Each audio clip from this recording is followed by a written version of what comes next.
Sangye chedan sogye chanam la chanshu baldo dani kyasuji dagi jinsogye besan Rula benjira sangye du bora jo Sangye chedan sogye chanam la chanshu baldo dani kyasu Dagi jinsogye besan namgi Rula benjira sangye du bora jo Sangye chedan sogye chanam chanshu baldo dani kyasuji dagi jinsogye besan namgi Rula benjira sangye Rubara Shivara Samjan Tamje Deva Dan Devi Gyudan Dambara Kyoroji Dungan Dan Dungan Gi Gyudan Davara Kyoroji Dungala Meben Deva Dan Nidavara Kyoroji Nirin Chadan Dan Dara Tangyam Dan Nambara Kyoroji Paden Save Namarin Puja Dagi Chivya Genish Kadin Chimbe Gone Jason De Kuson Do Jino Do Zando So Saji Puji Jushin Metoda Rani Shimi Sangye Jindo Medya Bhava Ye Doguna Namda Jindo Chobo Shiva Guru Buddha Bodhi Sattva Sabhariva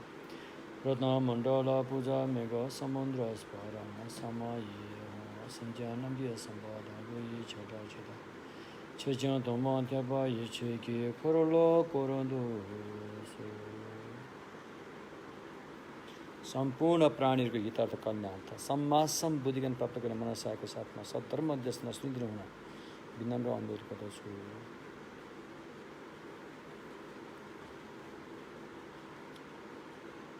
Mahayana सूत्र अलङ्कारको धम्म देशना अहिले हामी उपदेश र अनुपदेश अनुउपदेश उपदेश र अनुउपदेशमा आइपुगेका छौँ साधक साधिकाले साधना गर्दाखेरि सबभन्दा पहिला हिजो बताए अनुसार आफूमा बुद्धत्व प्राप्त गर्ने क्षमता रहेको कुराहरूलाई प्रष्ट हुनुपर्छ बुद्धत्व प्राप्त गर्ने क्षमता रहेको र त्यो क्षमतालाई विकास गर्नको लागि अनि सबभन्दा पहिला त्रिरत्न रे बुद्ध धम्म संघको चाहिँ शरण गइन्छ बुद्ध धर्म संघको शरण गइसकेपछि अहिले भर्खरै बताएको जुन बुद्ध हुने क्षमता छ त्यसलाई जगाउनको निमित्त अनि बोधिचित्त परिग्रहण गरिन्छ अथवा बोधिसत्वको शील सम्बर लिइन्छ बोधिसत्वको शील सम्बर लिन साथै त्यो बुद्ध हुने क्षमता चाहिँ अगाडि बढ्न प्रारम्भ हुन्छ त्यति बेला त्यो गोत्रलाई परिपुष्ट गोत्र अरे गेपे रिक भोट भाषामा गेपे रिक अर्थात् परिपुष्ट गोत्र भन्नुको तात्पर्य हामीसँग जुन बुद्ध हुने क्षमता पहिलेदेखि रहिआएको छ त्यसको चाहिँ अब जुन सुतेर बसेको अवस्थामा थियो भनौँ कि अथवा त्यो अदृश्य भएर बसेको अवस्थामा थियो भनौँ कि त्यो चाहिँ अब जाग्यो रे त्यसलाई जगाइसकेपछि अब त्यसलाई अगाडि बढ्नको लागि मलजल गरे जस्तै गरेर हामी साधनामा जुट्नुपर्ने छ र जुन साधना भगवानले यहाँ बताउनु भएको दुईटा कुराहरू रहेछ एउटा आफू सक्षम हुनुपर्ने र अर्को अरूलाई सक्षम बनाउनु पर्ने आफू सक्षम हुनको लागि आफ्नो हित हुनको लागि 6वटा पारमिता भनिन्छ त्यो बताइयो दानशील शान्ति वीर्य ध्यान अनि प्रज्ञा अरे यो चाहिँ आफू सक्षम हुनुको लागि साधक साधिकाले साधना गर्दछन् र अरू सक्षम हुनुको लागि चाहिँ अनि 4वटा कुराहरू छन् सबभन्दा पहिला केही दिनुपर्ने अरूलाई दिनयोग्य वस्तु दिनु पर्यो त्यसपछि प्रिय वचन बोल्नु पर्यो त्यसपछि आफूले गरेर देखाउनु पर्यो र अनि अरूलाई गराउनु पर्यो दिनयोग्य चिज दिनु पर्यो पहिला प्रिय वचन बोल्नु पर्यो आफूले गरेर देखाउनु पर्यो अरूलाई गराउन लगाउनु पर्यो यो 4वटाले चाहिँ अरूको हित र अरूलाई सक्षम बनाउँदछ र तिनी कुराहरूलाई जब हामी साधनामा उत्रिँदाखेरि चाहिँ विभिन्न अप्ठ्याराहरूको सामना गर्नुपर्ने हुन्छ। त्यो अप्ठ्याराहरूलाई पन्छाउँदै अगाडि बढ्नुपर्ने हुन्छ, किनकि तपाईँको गन्तव्य बिन्दु भनेको मान्छेको चोला मात्रै पनि होइन, स्वर्गलोकसम्म मात्रै पनि होइन, ब्रह्मलोकसम्म मात्रै पनि होइन, निराकार लोकसम्म मात्रै पनि होइन, निर्वाणै लोकोत्तरको निर्वाण अरहतको पदसम्म पनि होइन, लोकोत्तरको अर्को निर्वाण सम्मासम के अरे अरहतभन्दा माथि प्रत्येक बुद्धको पदसम्म पनि होइन, त्योभन्दा पनि माथि सम्मासम बुद्धको पद। सम्मासम बुद्ध पनि आफ्नो बुद्धको पद पनि आफ्नो स्वार्थको लागि नभएर मात्र अरूको हितको लागि प्राप्त गर्नु हो। र त्यो प्राप्त गर्ने सुरुवात क्षमताको बिउ चाहिँ पहिल्यैदेखि हामीसँग रहिरहेको छ, अनादिकालदेखि छ हामीसँग। हिजो पनि मैले भनिसकेँ, पशु प्राणी धरीदेखि लिएर मान्छेहरूले आफ्नो नजिकका कुटुम्ब इष्टमित्र अथवा आफ्नो बालबच्चालाई एकदमै माया गर्छन्। त्यो माया कहाँबाट आउँछ? कुरो यो हो हैन, त्यो माया कहाँबाट आउँछ? यसको स्रोत के हो भन्दाखेरि एउटै कुरो हो, त्यो बुद्ध हुने बिउ हो। बुद्ध हुने बिउबाट त्यो माया चाहिँ जाग्छ। र अहिले हामी जीवित रहेको पनि त्यही कारणले हो। यदि आमाको मनमा त्यो बुद्ध हुने बिउ नजागेको हुँदो हो त हामी उहिले खत्तम भइसक्थ्यौँ, अहिले यो अवस्थामा हुँदैन थियौँ। तसर्थ त्यो बुद्ध हुने बिउ नै त्यो माया रहेछ कि अरूको दुःख कष्टलाई कसरी उद्धार गरौँ भन्ने भावना। तर यो मायालाई हामीले के गर्यौँ त? खुम्च्याएर राख्यौँ, साङ्गुरोपन गरेर राख्यौँ। त्यो हाम्रो गल्ती थियो, ठुलो गल्ती थियो। भगवानको सम्यक मार्गमा सम्मासम बुद्ध भूमिमा जाने साधक साधिकाले त्यो मायालाई साङ्गुरोमा राख्नु हुँदैन, खुम्च्याएर राख्नु हुँदैन, घेराबन्दीमा बन्धक गरेर राख्नु हुँदैन। त्यसलाई त्यो खुल्ला छोडिदिनुपर्छ। जसरी पिंजरामा बसेको पन्छीलाई खुल्ला छोड्यो भने आकाशमा खुल्ला रूपमा ऊ रमाएर उड्न थाल्छ, त्यस्तै यो पवित्र मायालाई पनि तपाईँले मात्र एउटा परिवारको सीमित, एउटा आफन्तको सीमितको घेरामा बन्धक नबनाएर यसलाई खुल्ला रूपमा छोडिदिनुहोस्। त्यसलाई सलल बग्न दिनुहोस्, जहाँसम्म जान्छ त्यसलाई बग्न दिनुहोस्। यसको कुनै सीमा हुँदैन। भौतिक चिजबिजको, भौतिक शरीरहरूको चाहिँ सीमा हुन्छ।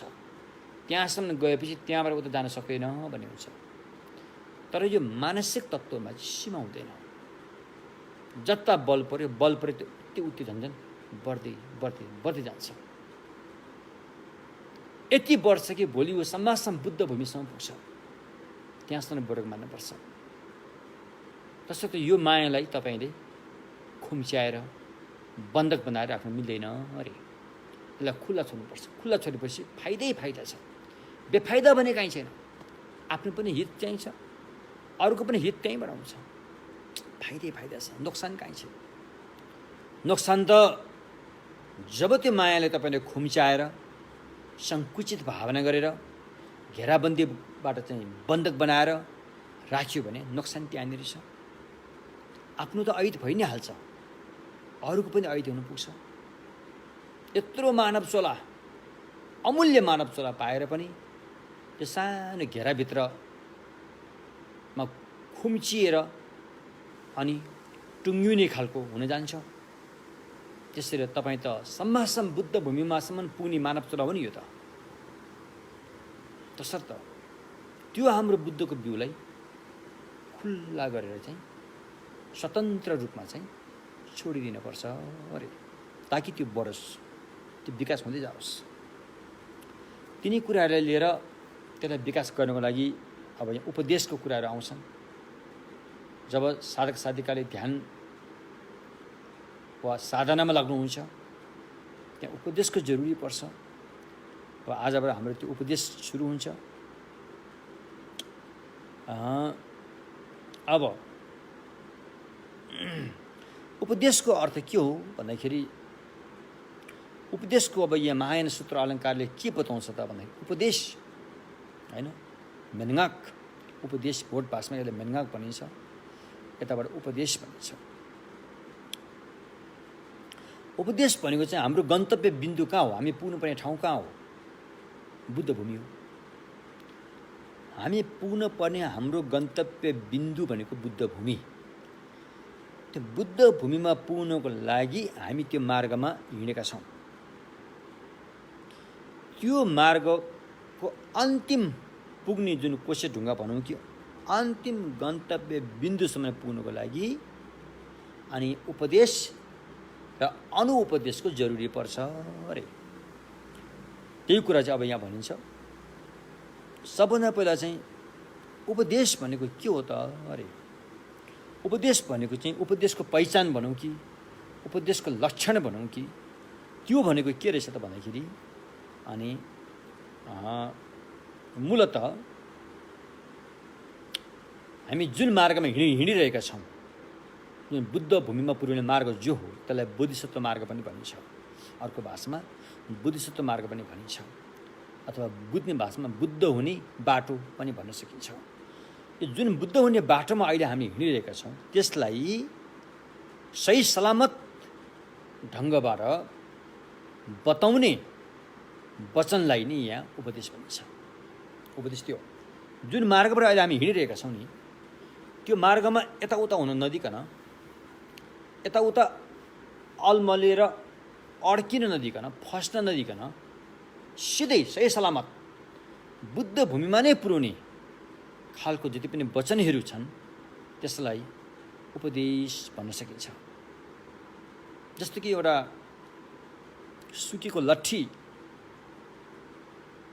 नदीमा फ्याँकिदियो भने यताउता नदीको किनारमा अल्झिने अवसर पाएन भने त्यो लट्ठी त सिधै समुद्रमै पुग्छ नि त।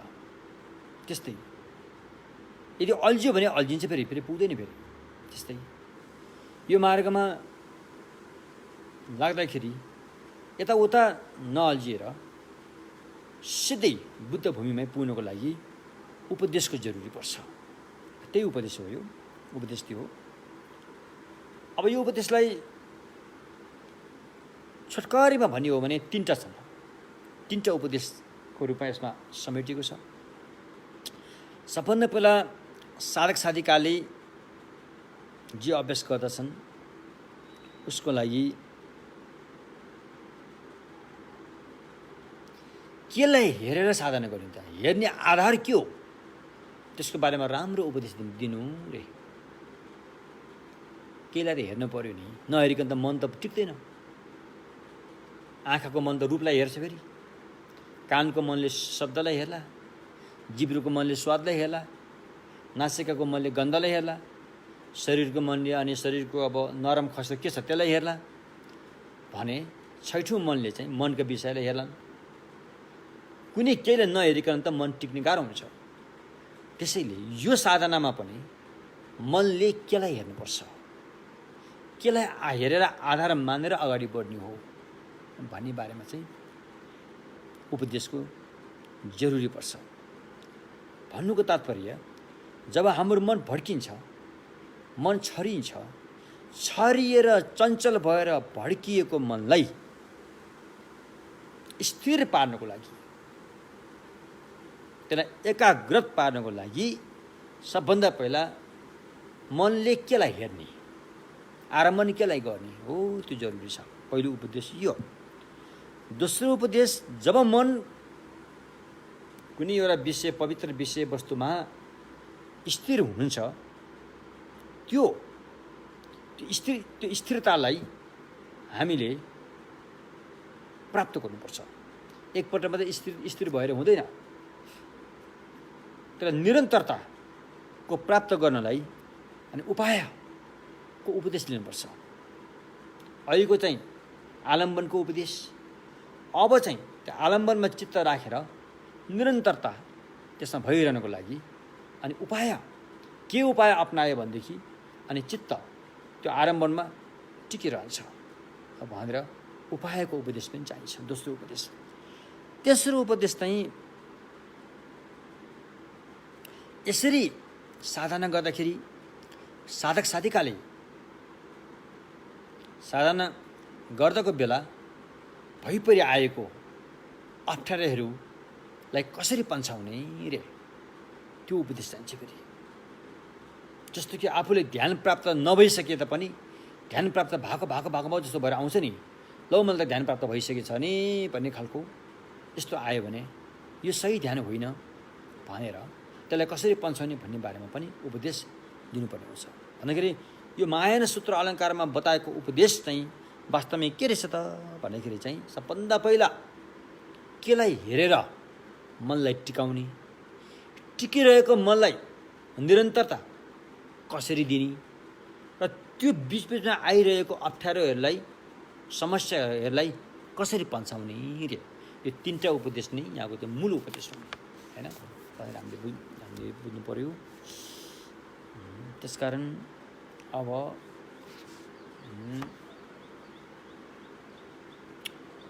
अहिले हामी ध्यानको बारेमा कुरा गर्दैछौँ। केलाई हेरेर ध्यान गर्ने हुन्छ?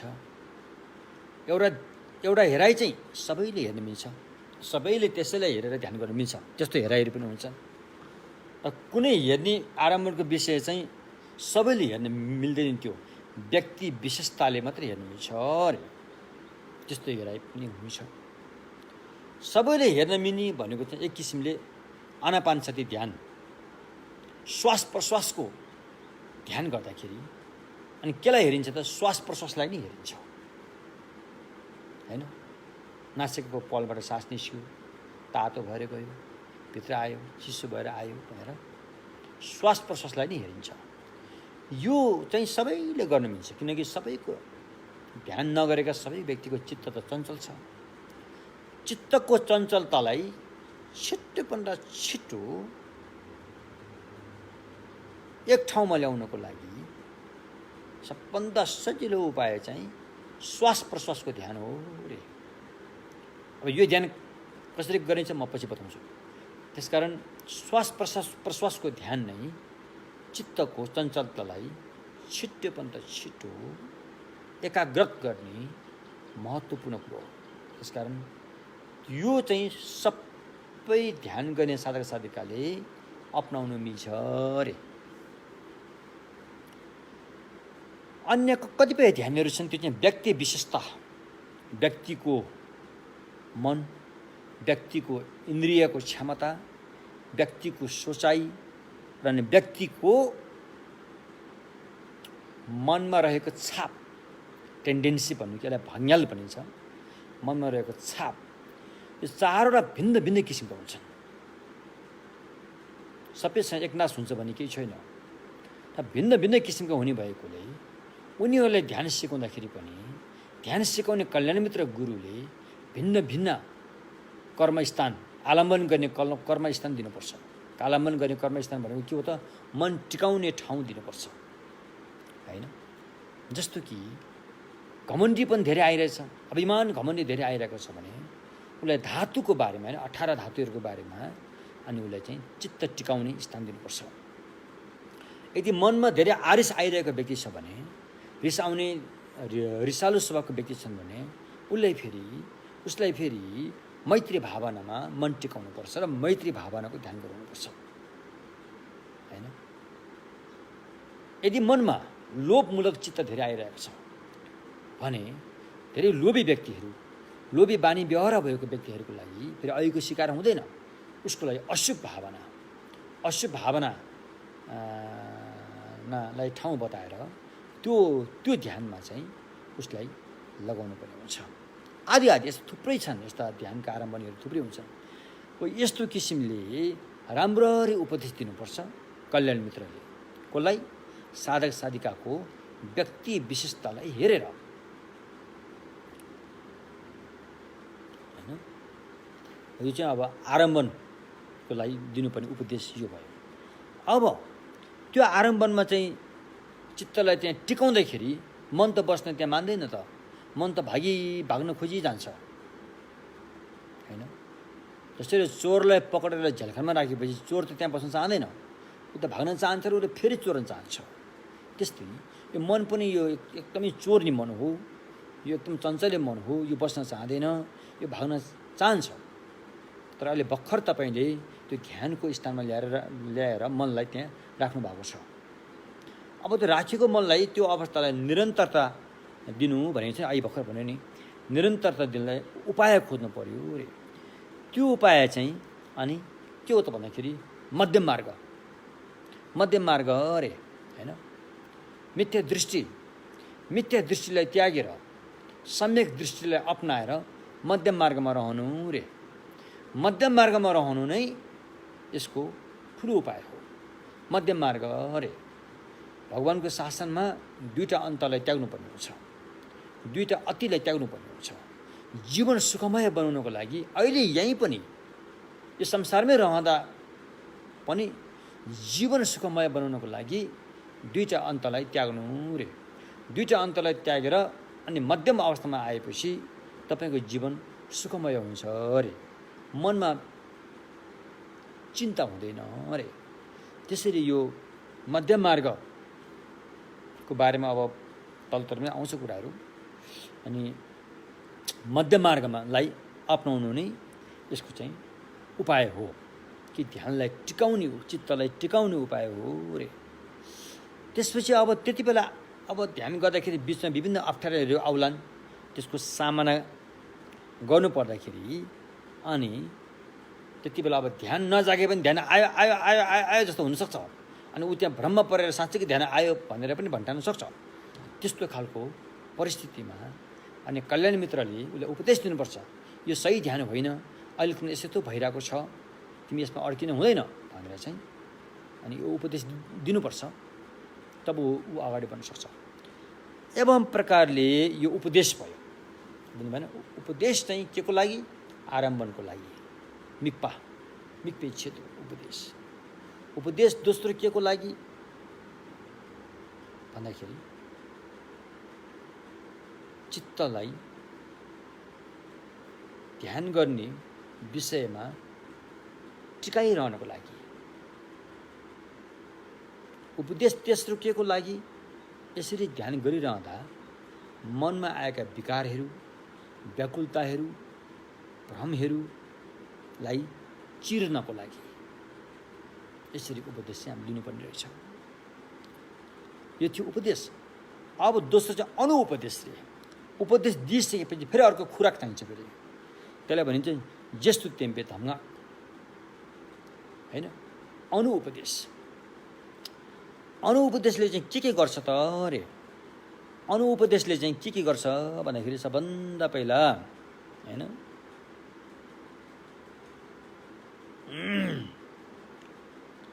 अनुपदेशले चाहिँ के गर्छ त भन्दाखेरि सबभन्दा पहिला दुराचारलाई दूर गर्छ। दुराचारी कोही व्यक्तिले दुराचार गर्यो भने उसलाई दुराचारी भन्छन् होइन। खराब आचरण भएको, गन्दा आचरण भएको दुराचारलाई दूर गर्ने उपाय एउटा। त्यसपछि गएर सदाचारलाई अपनाउनु पर्ने दोस्रो। दुराचार सदाचार, दुराचारी सदाचारी होइन। दुराचारलाई फ्याँक्नु पर्यो, सदाचारलाई लिनु पर्यो होइन। तेस्रो यो फ्याँक्ने र लिने क्रम जो छ होइन, दुराचारलाई फ्याँक्ने, सदाचारलाई लिने भनेर भर्खरै हामीले जुन कुरा गऱ्यौँ, यो फ्याँक्ने र लिने कुराको बारेमा चाहिँ हामी प्रष्ट हुनु रे। भ्रान्तिमय नभएर, कन्फ्युज नभएर प्रष्ट हुनु रे। यसलाई पनि अनुपदेश नै भनिन्छ। प्रष्ट हुनुपर्छ होइन। के फ्याँक्न पर्ने हो, के लिन पर्ने हो, त्यसलाई राम्रोसँग जान्नु रे। राम्रोसँग जान्नु। जसरी एउटै नाङ्लोमा धान, गहुँ, मकै होइन धान गहुँ मकै केरा जौ तिल मास भटमास जे राखेर थुपारे तापनि स्वस्थ आँखा भएको मान्छेले जान्दछ, उसले त्यसलाई छुट्याएर हेर्छ। धानलाई धानै भन्छ, मासलाई मासै भन्छ, भटमासलाई भटमासै भन्छ। त्यस्तै गरेर साधक साधिकाले पनि आफूले गर्ने साधनाप्रति प्रष्ट हुनुपर्छ। नगर्नु पनि के हो, गर्नु पनि के हो, यो कुरामा छर्लङ्गी हुनुपर्छ, प्रष्ट हुनुपर्छ, होइन? त्यो पनि हामीले जान्नु पर्यो। त्यसपछि गएर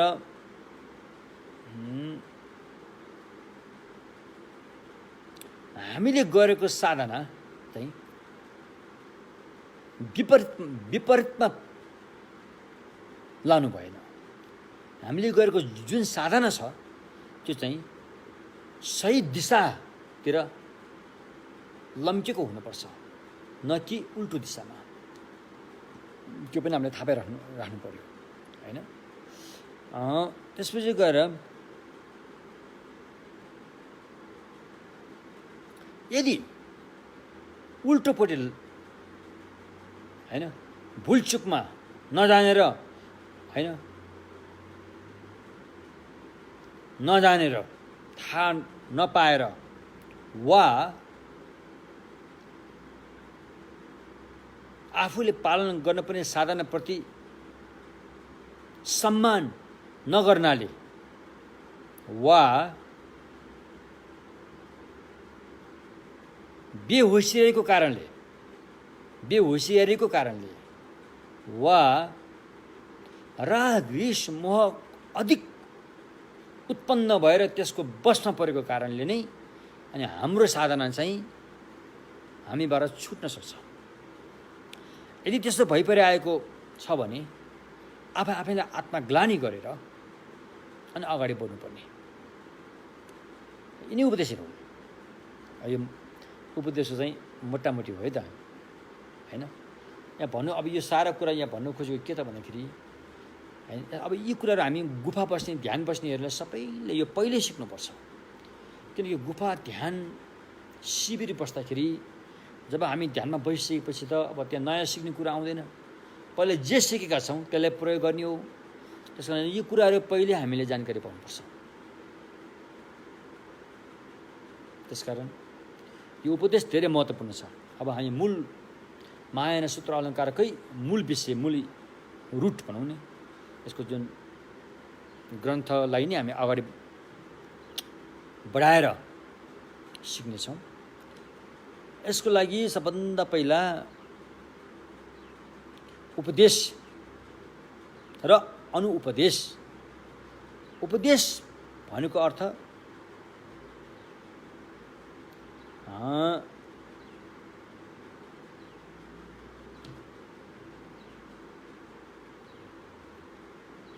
उपदेश सही बेलामा पाएको हुनुपर्छ। जुन बेला हामीलाई आवश्यक पर्छ, आवश्यक नपर्दाखेरि त्यो खासै त्यसको जरुरी नहोला, तर आवश्यक पर्दा उपदेशको जरुरी पर्छ। सही बेलामा उपदेश दिनेले पनि दिनु पर्यो र लिनेले पनि लिनु पर्यो रे। यहाँबाट म सान्दर्भिक घटना जोड्न चाहन्छु। मिलरेपाको महायोगी मिलरेपा, उहाँका कल्याण मित्र मार्पाले मिलरेपालाई साधनामा लगाउनुहुन्छ र उहाँले त्यो साधनालाई सुरुमा निरन्तरता दिन केही समस्याको त्यहाँ सामना गर्नुपर्ने हुन्छ। जस्तो कि उहाँलाई यस्तो एउटा मनमा जागेर आउँछ कि उहाँको आमा अब बित्नुभयो, आमा रहनु भएन भन्ने उहाँलाई यो सपना जस्तो भनौँ न, एउटा त्यस्तो भएर आउँछ। त्यसले गर्दाखेरि उहाँको साधना त्यहाँनिर टुट्छ। अनि त्यहाँबाट उठेर आएर आफ्नो गुरु, त्यसपछि त्यो साधनाको अवस्थाबाट उठेर आएर आफ्नो गुरु कहाँ गएर सारा कुराहरू भन्नुहुन्छ र गुरुले पनि उहाँलाई रोक्नुहुन्न। र गुरुले यस्तो आश्वासन दिनुहुन्छ कि एउटा नासो पनि दिनुहुन्छ र बट्टा जस्तोमा, यो यस्तो चिज हो जब तिमीलाई आवश्यक पर्छ तब मात्रै खोलेर हेर्नु भन्ने कुराहरू यो अर्थी दिनुहुन्छ। यस्तो अर्थी दिइसकेपछि मेजरेबा आफ्नो गाउँमा फर्किनुहुन्छ। उहाँले जे देख्नु भएको थियो त्यो घटना त्यहाँ घटेको हुन्छ। त्यसपछि आमाको सतीगति गरिसकेपछि उनी अनि आफ्नो ध्यान बस्ने ठाउँमा जानुहुन्छ। त्यहाँ केही समस्या आउन थाल्छ। उहाँको साधनामा, शारीरिक अवस्थामा, मानसिक अवस्थामा विघ्न बाधाहरू चाहिँ त्यहाँ आउन थाल्छन्। त्यो विघ्न बाधाको समाधान उहाँले खोज्नुहुन्छ तर पाउनुहुन्न। समाधान गर्ने कसरी? अनि उहाँलाई ती गुरुले दिएको अर्थी याद आउँछ। ओहो, मेरा कल्याण मित्रले त यस्तो कुरो मलाई दिनुभएको छ, आपत पर्दाखेरि यो खोलेर हेर्नु भन्नुभएको छ भनेर उहाँले चाहिँ त्यो जुन एउटा बट्टामा जे दिनुभएको थियो त्यो खोलेर हेर्नुहुन्छ र उहाँले चाहिँ सही मार्ग पाउनुहुन्छ। यो एउटा उदाहरण। त्यस्तै साधक साधिकाले पनि साधना गर्दाखेरि जब त्यो समस्या आइपर्छ अनि कल्याण मित्रले पनि सोही बेला उपदेश दिने हैसियत राख्नुपर्छ। त्यो जरुरी छ। त्यसकारण सही बेला उपदेश प्राप्त गर्नुपर्छ। त्यो बेला कुन बेला हो अहिले आउँछ यहाँ। त्यसपछि उपदेश लिइसकेपछि उपदेशले जे उपदेशित गरेको छ, उपदेशले जे बताएको छ त्यही अनुरूप नै अगाडि बढ्नु रे। त्यसरी बढ्यो भने अनि सफल हुन्छ, फाइदा हुन्छ। सफल त्यहाँनिर हुन्छ हैन। दिएको सही बेला उपदेश लिनु, दिएको उपदेश अनुसार चल्नु अनि सफल हुनु। लिनु, चल्नु, सफल हुनु हैन। लिनु, चल्नु, सफल हुनु। उपदेश सही बेला लिनु, उपदेश अनुसार चल्नु, चलेर फल प्राप्त भएर सफल हुनु। यो कुराहरू भयो। यसको लागि अब हामीले यहाँ के बुझ्नु पर्यो भन्दाखेरि चाहिँ बोधिसत्व अथवा जो व्यक्ति सम्भाषण बुद्ध भूमिमा पुग्न चाहन्छ ती साधक साधिकाले हैन लामो समय लगाएर अनि साधना गर्नुहुन्छ। भन्नुको तात्पर्य 5 मार्ग मध्ये सम्भार मार्ग र प्रयोग मार्गमा रहेर लामै समय लगाएर भनिन्छ कि असंख्य एक कल्पसुन भन्ने कुरा पनि छ यहाँ।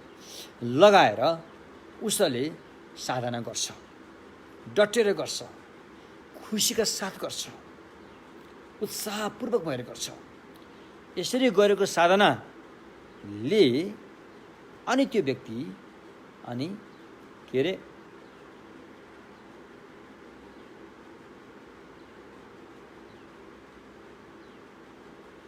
चार आर्य सत्य हैन, 4 आर्य सत्य रे। सुरुमा दुःख आउँछ तर तपाईँ निराश हुनु पर्दैन है। कति दुःखको कुरा गरे हो, केही सुख, केही मन हाँस्ने खेल्ने कुरा गरे पनि हुन्थ्यो नै हो। जहिले पनि दुःख भन्छन्, के हो यो भन्ने पनि आउला मनमा। तर निराश हुनु पर्दैन। यहाँ दुःखको मात्रै कुरा गरिँदैन। यहाँ दुःख हटाउने उपाय पनि यहाँ गरिन्छ। दुःखको मात्रै कुरा गरेर छोड्ने हो भने त निराश हुने स्वाभाविक कुरा हो। तर भगवानको सम्यक मार्गमा दुःखको मात्रै कुरा गरिन्न। यहाँ त दुःख कसरी हटाउने त्यो कुरामा जोड दिएको हुन्छ। कमसेकम दुःख हटाउनलाई पहिला दुःख के हो भनेर बुझ्नु पर्यो नि त हैन। डाक्टरले बिरामीलाई हचाउको भरमा ओखती खुवाएर त भएन नि त। उसको बिमार के हो त्यो पहिला त बुझ्नु पर्यो। तसर्थ दुःखको कुरालाई पहिलो स्थान दिएको छ।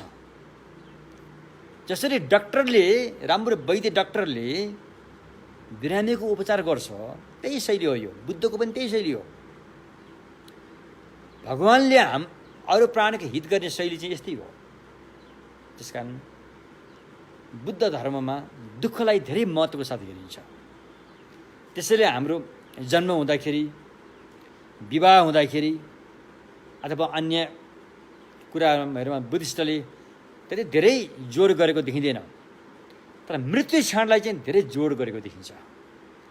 किनकि त्यो एउटा दुःख प्रत्यक्ष भएको बेला हो, त्यो दुःख प्रत्यक्ष भएको बेला हो। जन्मदाखेरि त त्यहाँ रुनी को छ? बच्चा मात्रै रुन्छ, अरू सबै हाँस्छन्, ए हाम्रो बच्चा जन्मे, ओ यस्तो राम्रो भयो भनेर सबै हाँसी खुसियाली हुन्छ नि त्यहाँ, होइन? रुनी त को बिचरा त्यो बच्चा मात्रै रुन्छ त्यहाँ, ऊ त्यहाँ त्यहाँ त्यहाँ रोइरहेको हुन्छ। तर मर्दाखेरि त सबै रुन्छन्, किनकि सबैको अगाडि त्यहाँ दुःख प्रत्यक्ष भइरहेको हुन्छ।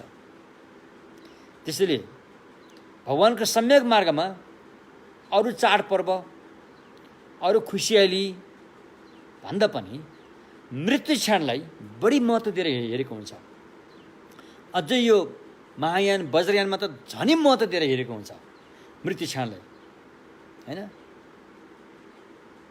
अझै यो वज्रयानमा त 49 दिनसम्म लाएर पनि मृत्यु कार्य गरिन्छ। 49 दिन भनेको यो मर्नेको लागि मात्रै होइन, यो जिउँदोको लागि पनि हो। तपाईँले यो नसोच्नुहोस् कि यस्तो लामो घेवा किन गरेको, घेवा अर्गौँ 2-3 दिनमा पनि सके हुन्थ्यो नि भनेर यो सोच्नु होइन। त्यहाँ घेवा मर्को मात्रै भइरहेको थिएन, त्यहाँ जिउँदोको पनि घेवा भइरहेछ, बुझ्नु भएन? जब बुद्धिस्टले मान्छे मर्दाखेरि घेवा अर्गौँ गर्छ, काजक्रिया गर्छ, त्यहाँ मृतकको मात्रै काजक्रिया गरेको हुँदैन, त्यहाँ जीवित रहेको व्यक्तिको पनि त्यहाँ काजक्रिया हुन्छ। किनकि उनले सद्धम्म सुन्ने अवसर पाउँछ, सद्धम्मलाई चिन्तन मनन गर्ने अवसर पाउँछ, सद्धम्मलाई भावना गर्ने अवसर पाउँछ।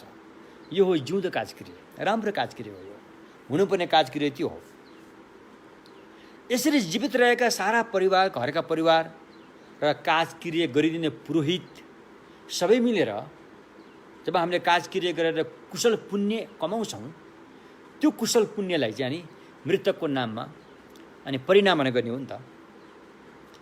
त्यसैले जसरी अहिले हाम्रो नेवारी समुदायमा गुङ्ला भन्ने सुरु भयो, अब गुङ्ला भनेको अब यो साउन महिनामा मान्ने एउटा महत्त्वपूर्ण चाड मानिन्छ। विशेष गरेर बुद्धिस्ट नेवारीहरूले यसलाई अत्याधिक महत्त्वको साथ मान्ने गर्छन्।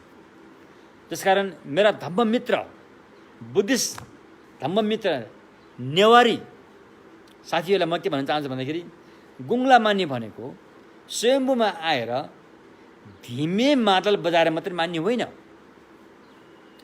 मनको मादल पनि बजाउन जरुरी छ। त्यहाँ बाहिरको मादल त बजिजान्छ घिन्ताङ गरेर, त मनको मादल पनि बजाउन जरुरी छ।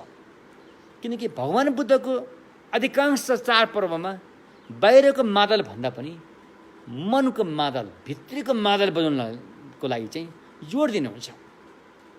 तसर्थ यो 1 महिना पुरै गुङ्ला मान्ने भनेको 1 महिना पुरै तपाईँले साधना गर्ने हो, 1 महिना पुरै तपाईँ चाहिँ शिलमा रहने हो, शिलमा रहेर साधना गर्ने हो, होइन? धम्म श्रवण गर्ने हो, श्रवण गरेको सद्धर्मलाई चिन्तन मनन गर्ने हो, चिन्तन मनन गरेको सद्धर्मलाई अभ्यासमा उतार्ने हो, अभ्यास गरेर त्यसको रस प्राप्त गर्ने हो। त्यसलाई कमसेकम 1 महिनासम्म गर्न सके पनि अति उत्तम छ, राम्रो हुन्छ। त्यस्तै हाम्रो अहिले आएर हिमाली भेगका अनि बुद्धिस्टहरूले चाहिँ मान्छे मर्दाखेरि चाहिँ अरू बेला यति लामो काम गरिँदैन। मान्छे मर्दाखेरि चाहिँ 49 दिनसम्म लामो काम गरिन्छ। किनकि त्यहाँ मान्छे मरेको लागि मात्रै गरेको हुँदैन, त्यहाँ त प्रवचन गर्ने, चिन्तन मनन गर्ने, धम्मको बारेमा संवाद गर्ने, होइन? आएपछि त हामीलाई फुर्सद हुँदैन क्यारे। मान्छे मर्दाखेरि त जसरी भए पनि यसो फुर्सद पाउँछ नि त। त्यो फुर्सद पाएकोलाई होइन सदुपयोग गर्नको लागि अनि मृतकको नाममा हो नि त काम गरेको, त मृतकको नाम हो। तर साँच्चीकै भन्ने हो भने त्यहाँ जिउँदोको लागि त्यहाँ काम भएको हुनुपर्छ, जिउँदाहरूको लागि। किनकि उनीहरूले त्यति बेला चाहिँ उनीहरूको लागि दुःख सत्य पनि लगभग नजिक भइरहेको हुन्छ। त्यसले केही न केही मनमा वैराग्यता जागेकै हुन्छ। जो पहिला कस्तो आसक्ति गरेर बसेको थियो नि, केही न केही भए पनि आसक्ति चाहिँ टुटेको हुन्छ र उसको मन धम्म सुन्ने योग्य पात्र भइरहेको हुन्छ। त्यसलाई मौका छोपेर अनि धम्म देशना गर्ने हो रे, होइन? जसरी भगवानले कृष्ण गौतमीलाई धम्म देशना गर्नुभयो। त्यो एउटा दुःखद घडीमा उहाँले चाहिँ धम्म देशना गर्नुभयो। किनकि कृष्ण गौतमीको छोरो जीवित रहेको भए, ऊ आफ्नो खुसियालीमा रमाइरहेको भए उसको दिमाग धम्म सुन्ने दिमाग हुँदैन थियो, यज्ञ पात्र हुँदैन थियो। जब उसको सारा भरोसा टुट्यो हैन, त्यो कृष्ण गौतमी भन्ने एउटा गरिबी बाहुनी हो, बाहुनी केटी हो। उसलाई सम्झौले धनी बाहुनी केटासँग उसको चाहिँ बिहा हुन्छ। बिहा भएपछि अनि सबैले बच्चाको आशा गर्छन्, तर बच्चा छिटो जन्मिएन। नजन्मेपछि फेरि त्यहाँ बुहारीको हेला हुन थाल्यो। तर फेरि अलि ढिलो भए पनि बच्चा जन्मियो। फेरि सबैले त्यो बुहारीलाई माथि पुर्याउन थाले। बुहारी पनि मक्ख भएर चाहिँ उनी पनि म के भएँ जस्तो भएर उनी पनि माथि पुगिन् हैन। त्यस्तो परिस्थितिमा त्यहाँ ठुलो वज्रपात भयो कि त्यो बच्चा जब ठुलो हुँदै आयो, फुल बगैँचामा खेल्न जाँदाखेरि सर्पले डसेर मर्यो। भनेपछि अब कृष्ण गौतमीको जीवनमा कस्तो वज्रपात भयो त? उनको सारा सपना चकनाचुर भयो। उनको मान सम्मान मर्यादा सबै चकनाचुर भयो। भएपछि उनी खप्न नसकेर उनी पागल जस्तै भइन् र त्यो बच्चाको लास पनि फ्याँक्न मानिनन्। धेरै दिनसम्म त्यो लासलाई आफ्नो काखी चाप्ती हिँडिन्। त्यस्तो परिस्थितिमा अनि भगवानसँग उसको भेट हुन्छ। हेर्नुहोस् है, त्यहाँ भगवानसँग भेट हुन्छ। अब उनले भन्छ कि मेरो बच्चा मर्यो, मतलब उसले मरे पनि भन्दैन, सुतिरहेको छ। तपाईँ भगवान, तपाईँले बिउजाइदिन पर्यो। हेर्नुहोस् है, त्यति बेला पनि के कुरा चाहिँ मान्छे कतिको अन्धकारमा रहेछ भन्ने कुरा यहीँ थाहा हुन्छ। त्यति बेलादेखि नै भगवान भन्ने कोही माथि छ, उसले नै हामीलाई दुःख दिएको हो, उसले नै हामीलाई सुख दिएको भन्ने यो भ्रम त्यति बेला पनि रहेछ। कुरो स्पष्ट छ हैन। त्यति बेला पनि भगवानले चाहेमा उसले जे पनि गर्छ। भगवानले चाहेमा यो पृथ्वीलाई फनक्कै पल्टाइदिन पनि सक्छ। भगवानले चाहेमा तपाईँ जसुकै पाप गरोस् तपाईँलाई ठ्याक्क हातमा समातेर सल्लक्कै स्वर्गमा पुर्याइदिनु पनि सक्छ। यदि भगवान रुष्ट भयो भने तपाईँलाई जसुकै पुण्य कर्म गरे पनि टपक्क स्वर्गबाट समातेर वज्र नर्कमा हुत्याइदिनु पनि सक्छ भन्ने यो खालको भ्रम त्यति बेला पनि रहेछ। अब बुद्ध भगवान भएको कुरा त त्यो कुरा बुझायो भने उनले त्यहाँ बुझ्दिनन् क्या अरे। उनी त एकदमै पागल पनि भइसकेको छ त्यहाँ। अब उनलाई कसरी त्यो यस्तो अवसर थियो कि उनको लागि धम्म ज्ञान सुनेर अभ्यास साधना गर्ने अवसर पनि त्यही बेला थियो। यो बुद्धले जान्नुभयो। हेर्नुहोस् है, बुद्धको टेक्निक कस्तो छ त्यहाँ। अनि बुद्धले भन्नुभयो यसो हेरेर बच्चा त मरिसकेछ, मरेर कति दिन बितिसक्यो, अब त्यो बच्चा जीवित हुनेवाला त छैन। बुद्धको धर्ममा पुरा मरिसकेको व्यक्ति फेरि फर्केर आएर जीवित हुने भन्ने कुरा चाहिँ लगभग छैन भन्ने पनि हुन्छ। उस्तै साधना गरेर अलिकति माथिल्लो स्तरमा पुगेका त्यता योगीहरू बाहेक अन्य हामीहरू जस्तो सामान्य व्यक्तिहरू पुरै मरिसकेको हो भने ऊ फर्केर आएर त्यो लासमा पसेर जीवित हुन सम्भव छैन। तर हामीले यदा कता सुन्छौँ कि मान्छे मर्यो भन्यो फेरि पछि बौरियो भन्ने सुन्छौँ। र मरिसकेपछि फेरि बौरेर अनि उसले के देख्यो, यो देख्यो ऊ देख्यो, मलाई कसैले समातेर लिएर गयो, फेरि उहाँलाई यसलाई ल्याऊ भन्यो होइन, अर्कोलाई ल्याऊ भनेको हो, तिमीले चाहिँ गलत व्यक्ति ल्याएछ, यसलाई वो पहिलेको ठाउँमा पुर्याइदेऊ भनेर भन्यो। अनि मलाई ठुलो पहाडको पर्वतको टुप्पाबाट फ्याँकिदियो, अनि म झल्यास भएर म त बिउजी भन्नेहरू पनि छन्। त्यस्ता बिरामीहरू यता कता सुनिन्छ होइन। मेरै परिवारमा पनि यो घटना यता कता भएको छ। तर यता भगवानको सम्यक मार्गमा त्यसलाई के भन्छ भन्दाखेरि त्यो व्यक्ति पुरा मरेको थिएन, त्यो बेहोसको अवस्थामा थियो। जसरी हामी घना निन्द्रामा पुगेपछि फेरि अलि हल्कामा आएपछि सपना देख्छौँ, ऊ त्यस्तै अवस्थामा थियो होइन, त्यस्तै अवस्थामा थियो। अनि त्यहाँबाट बिउजेको मात्रै हो, पुरै मरेर बिउजेको होइन। त्यस्तै अनि भगवानले यसो हेर्नुभयो, त्यो कृष्ण गौतमी ती बाहुनीको छोरो त मरिसकेको छ। तेरो छोरो मर्यो, यसलाई मैले जीवित पार्न सक्दिनँ भनेर भन्ने कुरो पनि आएन। उसले त सारा भरोसा लिएर त्यहाँ आएकी छन्। बुद्धले त्यसलाई जीवित पार्ने कुरो पनि आएन। यो अवसरलाई बुद्धले गुमाउनु भएन। अनि उहाँले एउटा अक्कल निकालेर कृष्ण गौतमीले त्यो काम गराउनु भयो कि जाऊ, तिमी जाऊ, खोजेर एक औँजोली सरसिउन लिएर आऊ। त्यो सरसिउनले ल्याएर यो बच्चालाई मैले छरिदिएँ भने बच्चा जीवित हुन्छ भनेर आश्वासन दिनुभयो। है हुन्छ भगवान्, म त ल्याइहाल्छु नि, जाऊ। ऊ त तम्ताएर भइसक्यो जानलाई। अनि बुद्धले सरसिउन ल्याउन त ल्याऊ, तर मान्छे नमरेको घरबाट ल्याऊ भन्नुभयो। कहिले पनि नमरेर रहेको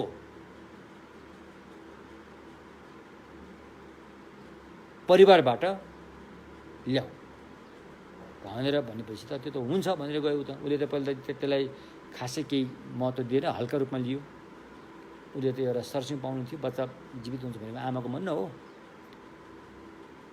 सरसिउन अरे एक मुठी के तिम्रो बच्चा जीवित हुन्छ भन्दा हामीले एक पाथी दिन्छौँ, एक बोरै दिउँला, एक मुरी नै दिउँला भन्नु थाल्यो त्यहाँ त मान्छेहरूले। हेर होइन, मलाई एक मुठी भए पुग्छ, ल लैजाऊ भनेपछि तिम्रो घरमा कोही मरेको छ? मरेको छ। पोहोर साल मेरो आमा मरेको थियो भन्छ कोहीले। यो त हुँदैन अरे छोड्यो, अर्को घरमा गयो। तिम्रो घरमा कोही मरेको छ? पोहोर साल मेरो बाउ मरेको थियो अरे भन्छ, अर्को घरमा गयो। पोहोर सालमा मेरो आफन्त को मरेको थियो अरे पनि गयो। पोहोर सालमा मेरो स्वास्नी मरेको थियो भन्ने भयो। पोहोर सालमा मेरो लोग्नी मरे। यसो गरेर कुनै पनि परिवारमा मान्छे नमरेको परिवार उनले पाउन सकिनन्। अनि उनी निराश भएर अब जाने ठाउँ पनि छैन। उसको घरको सम्मान त पहिले नै घरको सासु ससुरा लोग्नेले दिएको सम्मान त टुटिसकेको थियो। त्यो बच्चा भएर पो उसलाई सम्मान दिएको त। अब उसलाई त हेलाइ हुन्छ, उसलाई थाहा छ यो कुरा। त्यहाँ गएर पनि काम छैन। अब उसलाई दुईवटा बाटो थियो, या त आत्महत्या गर्ने या त बुद्ध कहाँ जाने। त्यही दुईवटा बाटो बाँकी रह्यो। सायद उसले बुद्धलाई भेटेर होला, बुद्धको केही प्रसाद उहाँले पाएर होला उनले आत्महत्या गर्ने बाटो रोजिनन्। सिद्धि उनी बुद्ध कहाँ गइन्। बुद्धले हेरिरहनु भयो। अनि कृष्ण गौतमी पायौ त सर्स्यौ भनेर सोध्नुभयो। भगवान् सर्स्यौ त पाइनँ,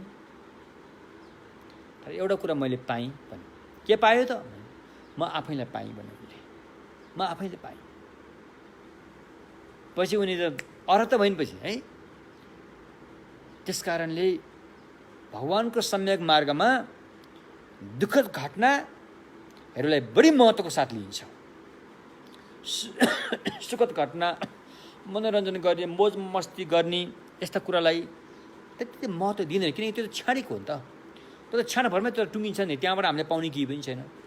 पहिला अलिअलि पुण्य कमाएको थियो होला, अलिअलि मेहनत गरेर पैसा त्यहाँ झम्म पार्ने हो नि त। त्यो झम्म पारेर सक्ने हो नि त। भोज भतेरे बिहा वर्तमान त्यो त त्यहाँ झम्म पारेर सक्ने एउटा न्यु हो नि त। त्यो त्यसलाई खासै चासो दिँदैन। चासो त जहाँ दुःख छ, जहाँ पीडा छ, जहाँ शोकाकुल छ, होइन, त्यो चाहिँ अधिकांश व्यक्तिको चाहिँ मरेको घरमा यी घटनाहरू बढी घटेको देखिन्छ। त्यसकारण त्यो मृत्यु क्षणलाई चाहिँ भगवानको सम्यक मार्गमा धेरै महत्त्वपूर्ण रूपमा हेरिन्छ। अब अहिलेको हाम्रो थेरवाद बुद्ध धर्ममा अब त्यो मृत्यु संस्कार कति दिन गर्छ मलाई त्यति जानकारी भएन। तर अहिले हामीले गर्दै आएको हाम्रो हिमाली भेगको मृत्यु संस्कार चाहिँ 49 दिन हुन्छ। 49 दिनसम्म त्यहाँ चाहिँ कल्याण मित्र गुरुहरू आएर त्यहाँका चाहिँ परिवारलाई चाहिँ धम्म सुनाउनुपर्छ, उनीहरूलाई धर्ममा दीक्षित गराउनुपर्छ, न कि कर्मकाण्ड मात्रै। अब अहिले यो परम्परा पनि लगभग हरे जस्तो छ। मान्छे मऱ्यो भने उता कर्मकाण्ड मात्रै गरेका छन्, यता परिवारहरू गफ मारेका छन्, हुने नहुने घरमा भएको जति गफ फ्याँक्न नपाएर त्यो मान्छे मरेको ठाउँमा आएर गफ फ्याँकेका छन्, गफ चुटेका छन्, अनि अनि अनि पिएका छन्, हुने नहुने चिज पिएका छन्, एक अर्को कुरा काटेका छन्। त्यो हो विकृति, काजक्रिय गर्दाको विकृति। त्यसलाई संस्कृति भन्दैन। अनि झिनामिना कुरामा चाहिँ औँलो उठाउँछ। बत्ती बाल्ने बेला आयो नि, एकपल्ट मैले यसबारेमा गाली पनि खाएको छु मैले, धेरै वर्ष पहिला, धनगढीको कुरा हो। मेरो एकजना धम्ममित्र लामा पेमा हुनुहुन्थ्यो, उहाँ अहिले हुनुहुन्न। हामी गर्मी छुट्टीमा बुद्ध जयन्ती पनि मान्ने र त्यहाँ गएर केही दिन हामीले बिताउँथ्यौँ। त्यहाँ मेरा धम्ममित्र प्रेमलाल तुलाधर पनि हुनुहुन्थ्यो। उहाँ पेसाको हिसाबले वकिल हुनुहुन्थ्यो। उहाँले नि धनगढीमा बुद्ध धर्म प्रचारको चाहिँ सुरुवात गर्नुभयो। धेरै भन्ते गुरु त्यहाँ आउनुभएको छ। त्यसमध्ये पनि हिज होलिनेस 41 शाक्य ठिजिन जस्ता महान कल्याण मित्र गुरुलाई पनि त्यहाँ उहाँले आमन्त्रण गर्नुभयो। र त्यहाँ एकजना दानपति हुनुहुन्थ्यो, शेर्पा, फुटी शेर्पा। उहाँ मेरो धर्म दिदी हुनुहुन्छ, अहिले उहाँ हुनुहुन्न। उहाँको परिवारसँग हामी एकदम नजिकको एउटै परिवार जस्तो हाम्रो चाहिँ सम्बन्ध थियो। र उहाँको श्रीमानको देहान्तपछि अनि एउटा स्तूप निर्माण गरेर त्यही स्तूपको प्राण प्रतिष्ठा गर्नलाई अनि परम पूजनीय कल्याण मित्र शाक्य ठिजिनलाई त्यहाँ आमन्त्रण गरेको थियो। त्यसपछि अनि हामी त्यहाँ आउने जाने घटनाहरू भयो। यसरी आउने जाने घटना हुँदाखेरि अब त्यहाँ कहिलेकाहीँ हाम्रा बुद्धिस्ट परिवारका, विशेष गरेर अब त्यहाँ अधिकांश त्यहाँ बुद्धिस्ट परिवारहरू त्यहाँ तामाङ समुदायहरू थिए। अनि उहाँहरूले चाहिँ एउटा घेवा अर्पण गर्नलाई अब आफूले सकेको होइन, दान दक्षिणा चामल लिएर थालमा हालेर लिएर आएर अनि त्यहाँ कल्याण मित्रहरूलाई दिएर मेरो फलानु मान्छे मऱ्यो, उसलाई चाहिँ केही मलम प्रणिधानहरू गरिदिनु पऱ्यो भन्ने यसरी उनीहरूले चाहिँ बिन्ती गर्थे। म पनि त्यहाँ पुगे बेला पाएँ। अनि लामा पेमाजीले चाहिँ ल तपाईँले यो गरिदिनु है भन्यो मलाई। अब भनेपछि गरिदिनु पऱ्यो। अनि मृतकको नामबाट अनि पुण्य कमाउने, पुण्यलाई परिणामना गर्ने काम गर्दै जाँदाखेरि चाहिँ अब त्यहाँ 108 बत्ती बाल्ने चलन पनि थियो। त्यो त मलाई थाहा थियो। अब हाम्रो अधिकांश गुम्बाहरूमा 108 भन्दा माथि बत्ती बाल्न पऱ्यो भने गुम्बा बाहिरै बालिन्छ। किनकि गुम्बाभित्र बाल्यो भने कालो ध्वाँसोले अनि भगवानको प्रतिमाहरू चाहिँ अलिकति त्यसमा ध्वाँसो लाग्ने भएकोले धेरै बत्ती चाहिँ बाहिरै बालिन्छ। हामीले पनि त्यही सोच्यौँ। हामीले त यो गाउँघरको रीतिरिवाज त्यति जानकारी थिएन। जानकारी भए तापनि त्यसलाई हामी त्यति महत्त्व दिँदैन थियो। तर त्यहाँ त त्यसलाई ठुलो महत्त्व हुँदो रहेछ। त्यहाँ त बत्ती बाल्दाखेरि हातले उठाउनु पर्ने अथवा घुम्नु पर्ने अथवा के गर्नुपर्ने यस्तो रहेछ त्यहाँ। त्यो चलन त मलाई त्यो थाहा थिएन। अनि त्यसपछि बत्ती त बाहिर बाल्यो होलान् भन्ठानी मैले त, किनभने बत्ती त बाल्ने हो, बत्ती बाल भन्नु त किन परेर। उनीहरू आफै बुद्धिस्ट भइसकेपछि त बत्ती बाल्ने त कुरा थाहा छँदै छ नि, बाल्यो होला भन्ठानी। तर त्यहाँ बत्ती बाल्ने टाइमले कुरेर बसेको हुँदो रहेछ। अनि मात्रै बत्ती बाल्नु पर्ने रहेछ, यो मलाई थाहा थिएन। अनि मैले सबै पाठ पूजा गरेर अनि त्यो पुण्य परिणाममा मृतकको नाममा गरियो। ल घेवा सकियो भने मैले बत्ती त बालेको छैन त। गुरुजीले त अनि बत्ती बाल त भन्नुभयो नि त हामीलाई भनेर कुरा उठ्यो। अनि जाउँ त बाहिर गएर बाल भने मैले। त्यो कसरी हुन्छ? बत्ती त पूजाको बिचमा बाल्नुपर्छ। तपाईँले त हामीलाई भन्नु भएन। तपाईँले हामीलाई गरिब भनेर हेपेको हो कि हामीसँग पैसा नभएर हेपेको हो कि? तपाईँहरू लामाहरू त धनीका घरमा गएपछि त अब बत्ती बाल्ने बेला भयो, अब उठ अब बाल भन्दो रहेछ नि त। हामीलाई किन भन्यो भनेर मैले त नारी निमुठेर त्यहाँ त झगडा गर्ने कुरा भयो हेर्नुहोस् है। यो कुरो के त भन्दाखेरि जरोलाई छोडेर हाङ्गो समाउने रे। जरोलाई छोड्यो, हाङ्गोलाई समाते, हाङ्गो त दिगो हुँदैन। त्यस्तै जब चाहिँ घेवा गर्दाखेरि जुन त्यहाँ प्रवचनहरू भयो, जुन ज्ञान सुनायो त्यसलाई उसले ध्यान गरेन, ती व्यक्तिले ध्यान दिएनन्। जब त्यो कर्मकाण्डीय कुराहरू त्यहाँ प्रस्तुत भयो अनि नारी निभुट्यो। यो किन गरेन, त्यो किन गरेन? यति बेला त्यहाँ ज्वाइँ नै आउनु पर्थ्यो, ज्वाइँ किन आएन? छोरी नै आउनु पर्थ्यो, छोरी किन आएन? छोरी आएर त्यहाँ झाँक्रो फिजाएर रुनु पर्थ्यो, त्यो किन रोएन? झाँक्रो फिजाएर रोएर चाहिँ त्यो मृतकलाई चाहिँ मासु भातहरू चाहिँ होइन मिठा चाहिँ खाना दिनु पर्थ्यो, त्यो किन दिएन? यस्ता कुराहरूमा चाहिँ नारी निमुठेर अगाडि आउने हाम्रो त्यस्तो एउटा चाहिँ विकृति हाम्रो समाजमा छ। तसर्थ त्यो घटना देखेर मलाई एउटा याद आयो, ढुक्पा कुन्लेक भनेको याद आयो। तिब्बतका कुनै बेला एकजना सिद्ध गुरु ढुक्पा कुन्लेक भन्ने हुनुहुँदो रहेछ। उहाँको घटना एकदमै अब अचम्म घटनाहरू छ, त्यो सबै यहाँ नभनौँ। एउटा घटना म भन्न चाहन्छु। भिक्षुनी भएर जीवनयापन गर्नेहरू छन् नि, उनीहरूको पनि हालत कहिलेकाहीँ यस्तै विकृति भएको हुन्छ। केही भिक्षुनीहरूले चाहिँ के गर्छ भन्दाखेरि पालन गर्नुपर्ने मूल नियमलाई ख्याल गर्दैनन्। त्यो नियमका केही अंशहरू छन् त्यसलाई चाहिँ बढी ख्याल गरेर पालन गरिरहेको देखिन्छ। यो पनि एउटा विकृति हो। खास गरेर मूल नियमलाई चाहिँ अँगाल्नु पर्छ नि, अनि बाँकी सकेमा गर्ने हो नि। तर मूल खम्बालाई चाहिँ छोडेर छेउछेउको कुरालाई चाहिँ महत्त्व दिएको त्यस्ता केही भिक्षुनीको जमात रहेछन्। भिक्षुहरूको जमात रहेछ अरे। अनि त्यो ढुक्पा कुन्लेक भन्ने गुरु त उनी त भिक्षु होइनन्, उनी त सामान्य गृहस्थीको रूपमा हिँडिरहेका छन्। अनि उनीहरूको साथसाथमै हिँड्नु भएछ अरे, सायद कहीँ जान लागेको होला।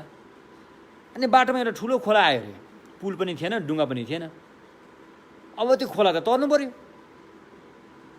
त्यहाँ त अब छलङ लाउनुपर्छ, उफ्रेर जानु पऱ्यो। अनि भिक्षुहरू चाहिँ अलिकति जान अप्ठ्यारो भयो होला। अनि पहिला ऊ गृहस्थी, ल तिमी गएर हेर नि त पानीको गहिराइ कति रहेछ, अनि हामी पछि तरौँला भनिभएपछि ढुक्पा कुन्लेक भन्ने त्यो सिद्ध गुरुलाई नै पहिला पठाए। अनि त्यो गुरुले चाहिँ के गरेछन् थाहा छ? खोला तार्दाखेरि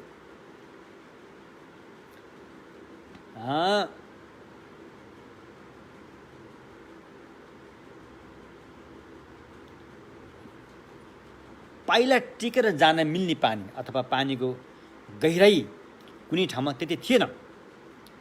त्यसलाई चाहिँ उनले चाहिँ मरि मेटेर चाहिँ छलाङ मारेर हिँड्दो रहेछ। जब छलाङ मार्ने ठाउँ आइपुग्यो त्यहाँ चाहिँ उनले फेरि एकदमै हल्का गरेर चाहिँ हिँड्दो, मतलब त्यति चासो नदिने, जहाँ एकदम गहिराई छ, जहाँ होस राखेन भने त्यहाँ ज्यान पनि जान सक्छ, त्यस्तो ठाउँमा चाहिँ ख्याल नगरिकन हिँड्दो रहेछ कि। त्यो देखेर त्यो भिक्षुहरूलाई अचम्म लाग्यो, यो त कस्तो पागलले छ। जब ख्याल गर्ने पर्ने ठाउँमा यसले ख्याल गरिरहेको छैन, ख्याल नगर्नु पर्ने ठाउँमा चाहिँ बडो ख्याल गरेर हिँडेको छ यसले। यसो गऱ्यो भने त हाम्रो त ज्यानै जान्छ नि, यसको हिँडामा हामी हिँड्यो भने त हाम्रो त ज्यानै जान्छ भन्ने कि अलिकति हल्लाखल्ला भएछ। जस्तो तस्तो गरी खोला तरिसकेपछि अनि ती भिक्षुहरूले पुरै कुरामा यो कुरा निकाले, त कस्तो मान्छे होस् त, ख्याल गर्ने पर्ने ठाउँमा ख्याल गरिनस्, खोला तर्दाखेरि ख्याल नगर्ने पर्ने ठाउँमा ख्याल गर्छ। के हो भन्दाखेरि यो त मैले गरेको होइन भनेछ नि। कसले गर भने यो तिमीहरूले गरेको, तिमीहरूको आचार नै त्यस्तो छ, तिमीहरूको गराइ नै त्यस्तो छ। अनि उनीहरू अचम्म लाग्यो। यो भनेको के हो भने यो भनेको तिमीहरूले जुन पालन गर्नुपर्ने मूल कुरालाई तिमीले छोड्छौ, अनि साना कुरालाई तिमीहरूले बढी महत्त्व दिन्छौ। त्यो तिमीहरूको आचरण मैले यहाँ देखाएको भनेर भन्नुभयो कि। त्यसकारण हाम्रो कतिपय घेवा आरोप गर्ने ठाउँमा सद्धम्म ज्ञान सुन्ने जुन मूल जरो हो त्यसलाई त सुन्दैन क्यारे।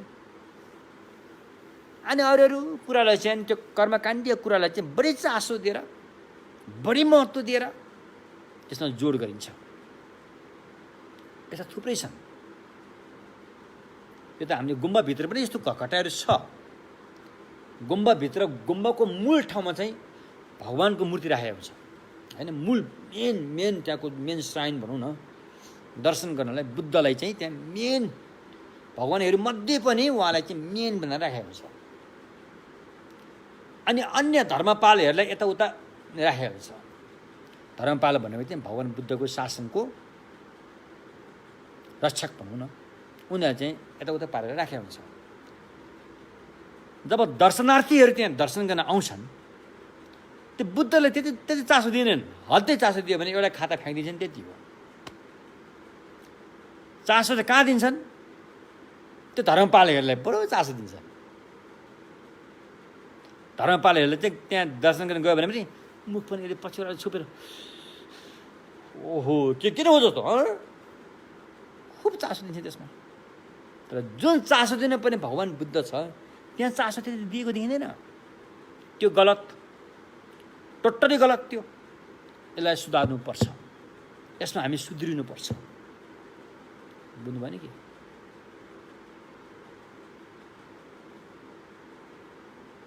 धर्मपालहरूमा महाकाल पनि आउँछ। महाकालको काम के हो?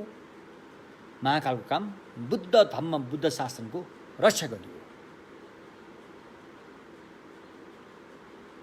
त्यसकारण जसले बुद्ध शासनलाई अपनाएको छ उसको आपद विपदलाई हटाउने महाकालको काम हो। त्यसकारण तपाईले भगवान बुद्धलाई महत्त्व दिएर तपाईको जीवन अगाडि बढेको छ भने मात्रै तपाईलाई महाकालले रक्षा गर्छ, यतिकै गर्दैन। त्यसकारण हामीले सबैभन्दा ठुलो सम्मान त भगवानलाई दिनुपर्छ, बुद्धलाई, समाजमा बुद्धलाई, न कि अन्यलाई, हैन? बुद्धै भइसकेको व्यक्ति पनि भन्यो अहिले हाम्रो औसत आयु 100 वर्षको हो, हैन? औसत आयु 100 वर्षको भनौँ न, अहिले मोटामोटी हिसाबले 100 वर्षको पालाको हाम्रो भगवान भनौँ कि हाम्रो गुरु भनौँ कि शाक्यमुनि हुन्, हैन? शाक्यमुनि हुन्। शाक्यमुनिको पालामा बुद्धै भइसकेका व्यक्ति भन्नु अब मैत्रेय बुद्ध, महायानको हेराइबाट उहाँलाई चाहिँ सम्यकसम्म बुद्धै जस्तो मानिन्छ। उहाँ पनि यहाँ आएर शाक्यमुनिको चेला हो म भनेर आउनुहुन्छ। उहाँ चन्द्रऋषि, अवलोकेश्वर, उहाँहरू त बुद्धै भइसकेको व्यक्ति जस्तो भने पनि हुन्छ। उहाँ पनि यहाँ यो बेलामा शाक्यमुनि भगवानको म चेला हुँ भनेर आउनुहुन्छ। समन्तभद्र बोधिसत्व, उहाँहरू महान व्यक्ति, उहाँ पनि यहाँ आएर चाहिँ म पनि शाक्यमुनिको चेला हो भनेर आउनुहुन्छ। मञ्जुश्री, कयौँ बुद्धहरूलाई चाहिँ बुद्ध हुनुभन्दा पहिला बुद्धिस्टहरूलाई ज्ञान दिने व्यक्ति, उहाँ त परमपिता पितामह भनिन्छ। के अरे नेतेन घेम्पो के दाक रे, अहिले यो मञ्जुश्री नाम सङ्गीतमा छ। नेतेन घेम्पो भने स्थवीरको पनि वृद्ध पितामह स्थवीर हुनुहुन्छ मञ्जुश्री। उहाँ पनि शाक्यमुनिको पालामा आएर शाक्यमुनिलाई हजुर मेरो गुरु, म हजुरको चेला भन्नुहुन्छ। अरूको त छोडिदिउँ, अहिले 8औं शताब्दीको गुरुपद्मसम्म उहाँ पनि महान व्यक्ति, उहाँ पनि यहाँ आएर शाक्यमुनि हजुर मेरो गुरु, म हजुरको चेला भन्नुहुन्छ। अनि हाम्रा गुरुजनले यस्ता भन्छन्, हामी चाहिँ अब भगवानले अलिकति तल्लो स्तर जस्तो वास्ता नगरे जस्तो एउटा खाता चलाएको काम सक्यो, अरूहरूले चाहिँ बढी महत्त्वको साथ हेर्ने, यो त उल्टो भयो नि त। यो उल्टो भयो, यसलाई हामीले सुधार्नुपर्छ। यो विकृति हो, यसलाई सुधार्नु जरुरी छ, हैन? त्यसो भएकोले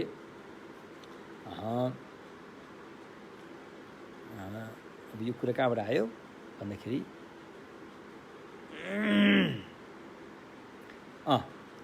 बौद्ध धर्ममा मृत्यु संस्कारलाई किन बढी महत्त्व साथ हेरिन्छ भन्ने कुरा चाहिँ यो है।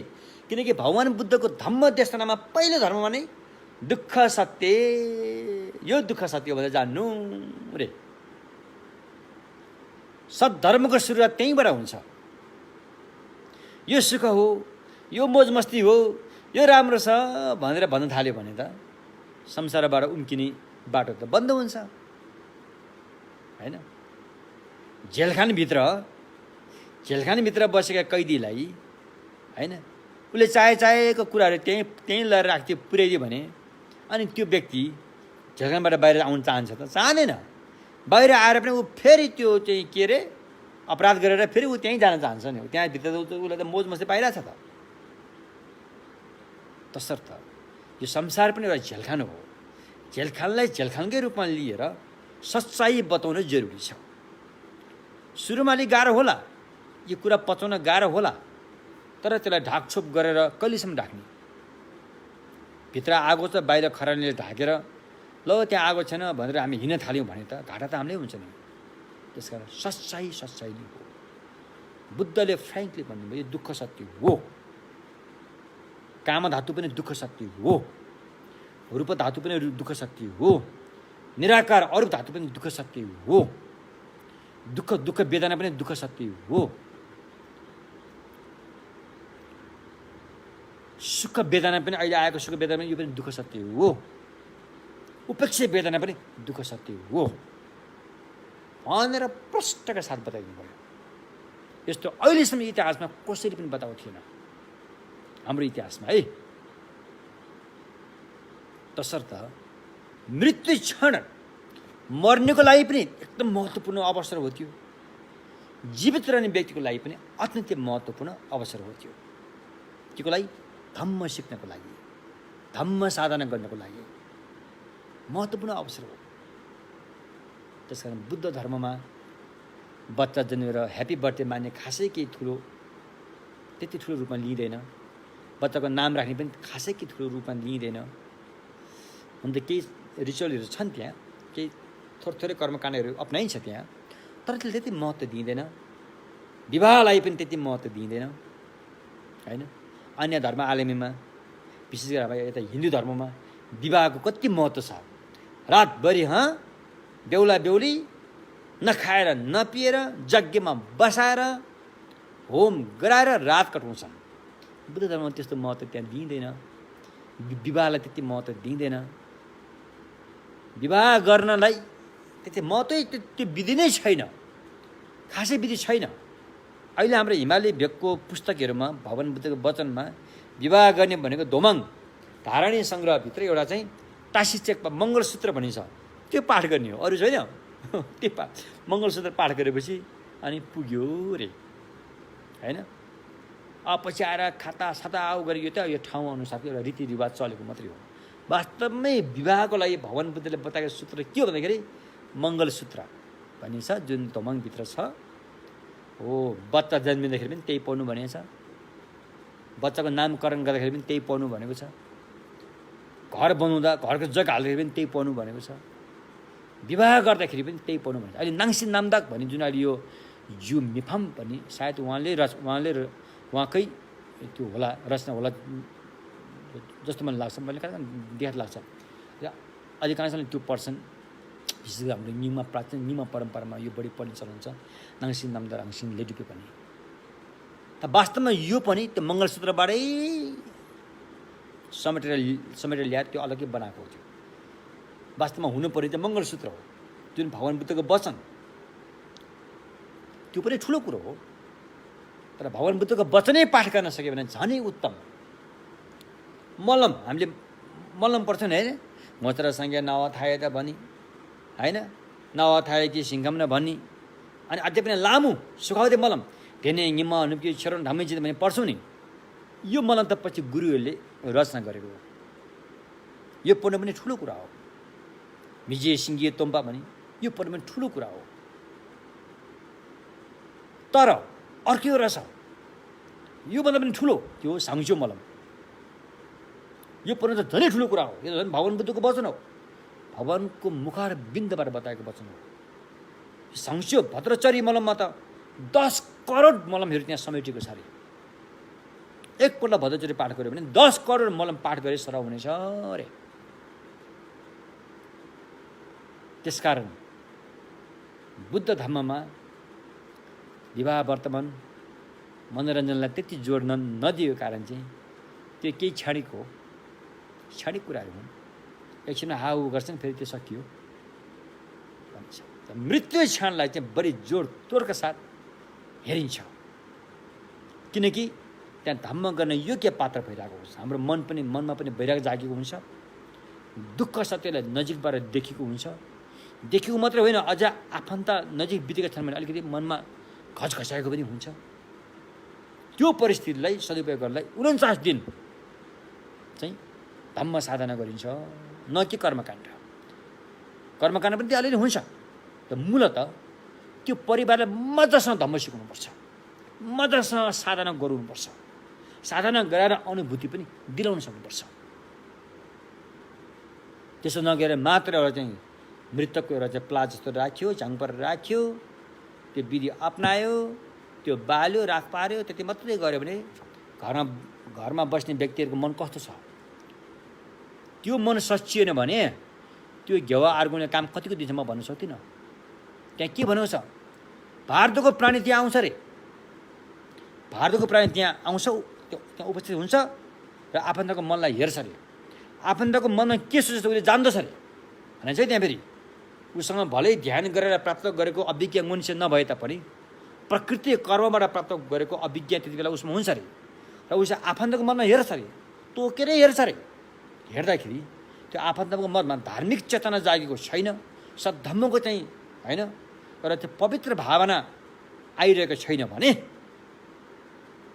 त्यो व्यक्तिमा के हुन्छ त अविश्वास पैदा हुन्छ अरे त्यो मृतकको मनमा अविश्वास पैदा हुन्छ अविश्वास पैदा भएपछि घृणा पैदा हुन्छ घृणा पैदा भएपछि रिस पैदा हुन्छ गइहाल्यो गयो तलै गयो यत्रो खर्च गरेर घेवा अर्पण गरेको के फाइदा भयो हेर्नुहोस् है फेरि त्यो भारतको प्राणी त्यहाँ आउँछ अरे